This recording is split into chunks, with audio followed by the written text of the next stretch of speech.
Okay, looking over 1 Corinthians chapter 1. 1 Corinthians, or rather chapter 12. Now, concerning spiritual gifts, brethren, I would not have you be ignorant. You know that you were Gentiles carried away unto these dumb idols, even as ye were led.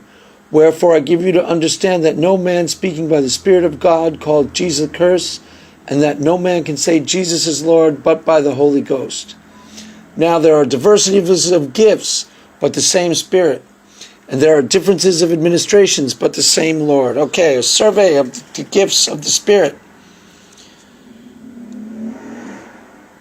The gifts of the Spirit are given to each member of the body as directed by the Spirit. However, the gifts of the Father and the gifts of Christ also are found in this chapter. This in no way constitutes an exhaustive list of the things that Godhead does to resource the church for ministry.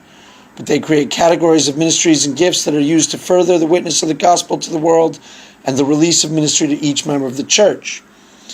We have the word of wisdom, 12:8. It's a supernatural utterance that reveals God's purpose or perspective to a specific circumstance. We have the word of knowledge.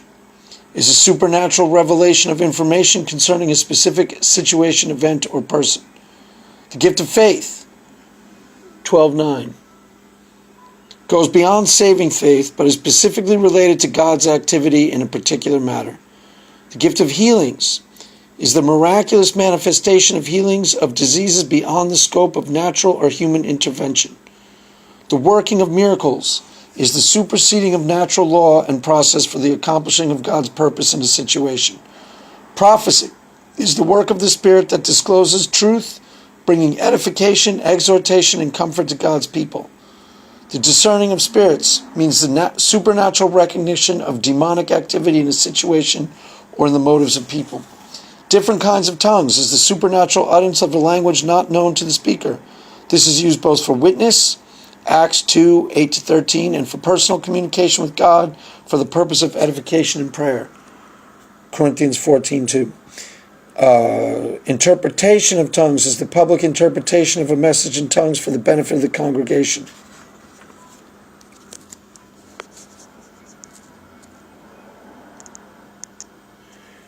And then it says, and there are diversities of operation, but it is the same God which worketh in all.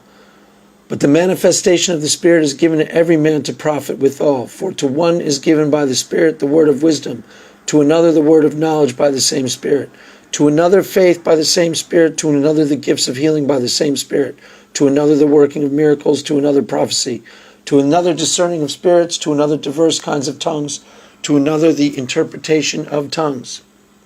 But all these worketh that one and the selfsame Spirit, dividing to every man severally as he will.